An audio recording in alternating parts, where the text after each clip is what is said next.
So my package came in today, but no one told me, so I have no idea what I'm gonna get. It looks like a bag of chips. Okay, this is what we got. And we go in here. More wrapping, it looks like. And Daphnia. Oh crap, they're alive. Got some Russian Daphnia. It's supposed to be about 700. Wow, that is so cool. I'm surprised they're alive because it was cold today. And wow, let's get these guys acclimated. So the idea was to keep them out here. I can only fill this about halfway because it'd be too much weight. It's about 55 gallons at this height. I'm looking to make the water green, which you can see it's a little green, but I'm also going to keep some inside. You want to have multiple cultures. So I'm going to move some of this water into some 10-gallon buckets that have water that's been aging. And it's important to age the water because you don't want chlorine and you don't want dechlorinator in your water for Daphnia. You just want it to be just straight up aged water. Chlorine dissipates over time, and then you have chlorine-free water, which is perfect for the Daphnia. So I'm going to move some of this green water inside of my 10 gallons for now. I will put a few in here just to see how they do. It is kind of cold still in May, but we'll see what happens.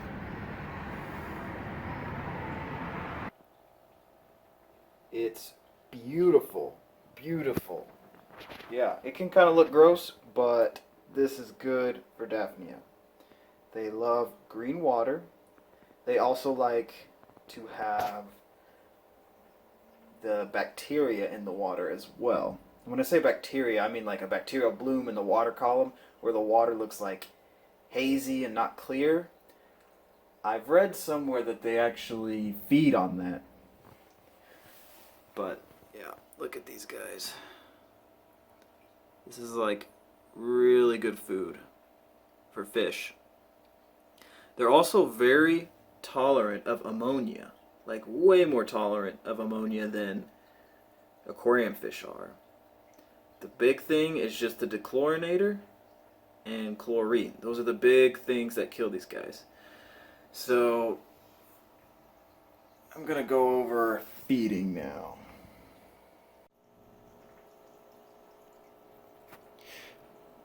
So dry insta yeast is apparently really good food for Daphnia.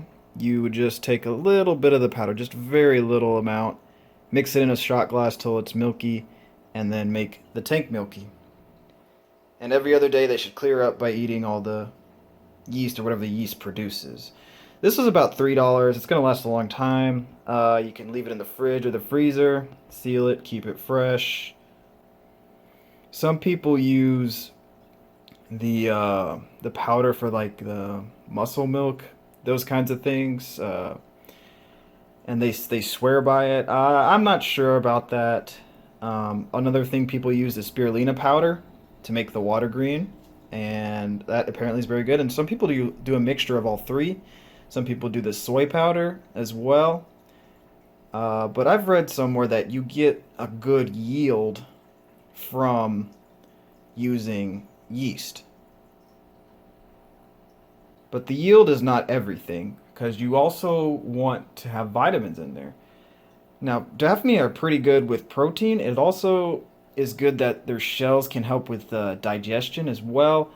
But the thing with the fish is they can only use a certain amount of protein. So it doesn't matter how high in protein if you're over the threshold. I don't know what that number is for my fish. Haven't done that much research on that, but that's why maybe the yield is not the most important thing. Maybe I want to be feeding these Daphnia something with vitamins in it so that it transfers into my fish. They're only using so much protein. So you really don't need that much, just enough to turn it white.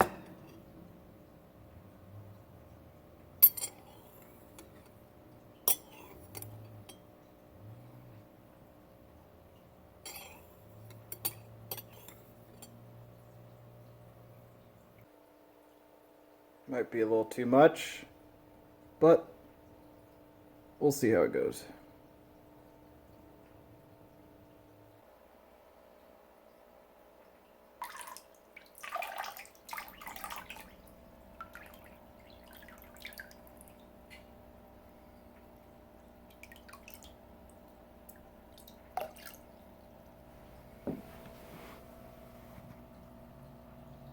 I guess it did get a little cloudy.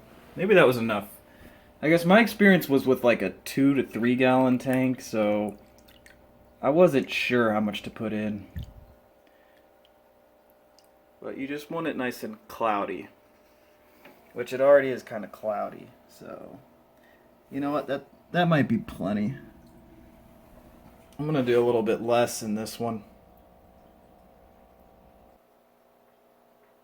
Looks like I put more in this one, but we'll see what happens. The great thing about Daphnia is if you kill the whole colony, it's not that big of a deal because their eggs will still be alive from their offspring and they'll just come back. You don't want to siphon out too much anytime you change the water, especially at the bottom. So like they'll die, the whole thing will die, and then they'll come back. I put a lot in this one.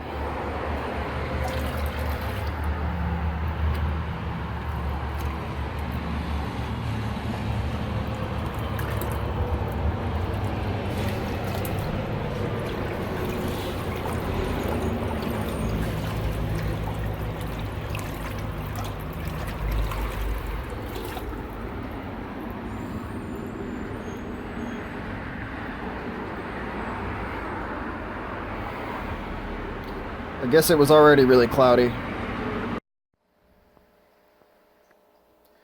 Alright, they've been floating for about 40 minutes. I think they're temperature acclimated. It's time to go ahead and get them in the tanks.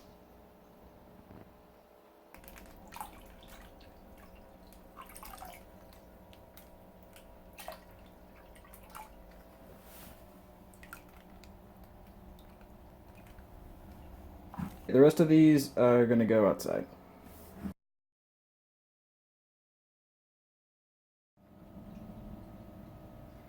Alright guys, they're in there. Hopefully they'll multiply. So I'll be posting updates every now and then on the culture and see how it's doing. Alright guys, I gotta go do some fish keeping because the fish aren't going to keep themselves.